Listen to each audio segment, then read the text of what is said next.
দেড় দিন ধরে টানা অ্যাকশন, কখনো ভিলেন এগোয় তো কখনো হিরো। এ কোন সিনেমা না, একদম ঘোর বাস্তব। এমন অ্যাকশনই হলো পাকিস্তানে। টানা দেড় দিন চলল জঙ্গি গোষ্ঠী ও পাক সেনার মধ্যে লড়াই। বুধবার রাতে পাকাপাকিভাবে বালুচ বিদ্রোহীদের কবজা থেকে বের করা হলো জাফর এক্সপ্রেসকে। আর এই নিয়ে শুরু হয়েছে রাজনৈতিক তরজা।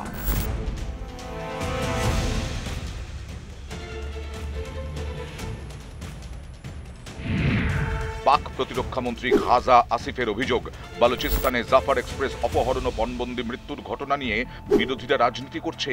বিশেষভাবে তাঁর নিশানায় প্রাক্তন প্রধানমন্ত্রী ইমরান খানের দল পাকিস্তান তেহরিক ইনসাফ।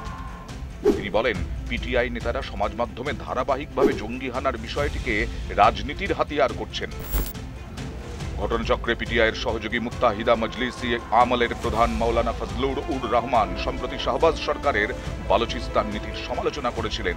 সেই সঙ্গে আশঙ্কা প্রকাশ করেছিলেন, পাকিস্তান মুসলিম লীগ ও পাকিস্তান পিপুলস পার্টির জোটের সরকারের ভুল পদক্ষেপের কারণে বালুচিস্তানের একাংশ পাকিস্তান থেকে আলাদা হয়ে যেতে পারে।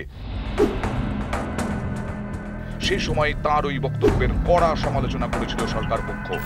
এরপর কাচ্চি বোলানের মাশকাফ সুড়ঙ্গে বালুচিস্তান লিবারেশন আর্মি ট্রেন অপহরণ এবং 21 যাত্রীকে খুনের ঘটনা ফের সেই বিতর্কেই উস্কে দিয়েছে।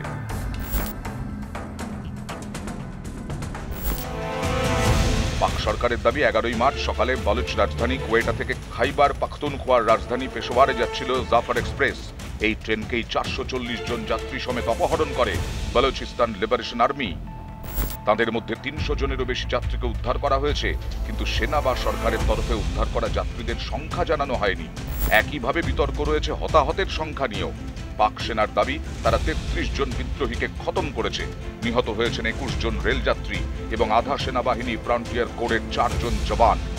পাক পার্লামেন্টের নিম্নকক্ষ ন্যাশনাল অ্যাসেম্বলির বিরোধী দলনেতা ওমর আয়ুব খান বৃহস্পতিবার বলেন, অতীতে ওই এলাকায় একাধিকবার জঙ্গি হামলা হয়েছে, কিন্তু রেলের সুরক্ষার দিকে সরকার নজর না দেওয়ার কারণেই এমন পরিস্থিতির মুখোমুখি হতে হলো।